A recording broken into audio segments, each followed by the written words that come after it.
અને તેથી મુસલમાની રાજાએ હાથિયા ખાંભલાને કીધું કે તને દુઃખ પડે તો તારી સામુંડા આવે કે ના આવે. તેથી હાથિયા ખાંભલાએ કીધું કે એ તો વખત આવે ખબર પડે કે સામુંડા આવે કે ના આવે.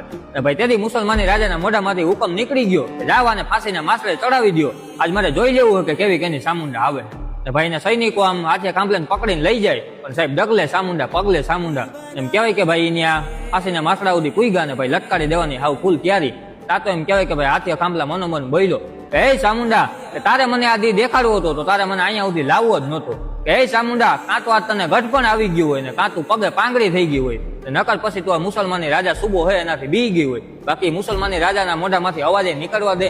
તાતો એમ કહેવાય કે ભાઈ મારી માં સામુંડા હમરીનું લૂપ લઈને આવી હો ભાઈ. અને મોઢામાંથી કીધું બોલીને કીધું કે હે હાથિયા ખાંભલે, કે તું મને સામુંડાને એમ કહેશો કે હું પગે પાંગડી થઈ ગયો અને મારા પગમાં હાલવાની તાકાત નથી.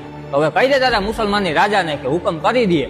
ભલે માસડો ખેવા વાળા કહેવે, જેવો જ માસડો કહેવે અને જો સાંસ મારીને માસડો ના તોડી નાખું તો હું હાથિયા ખાંભલેની સામું નહીં હો.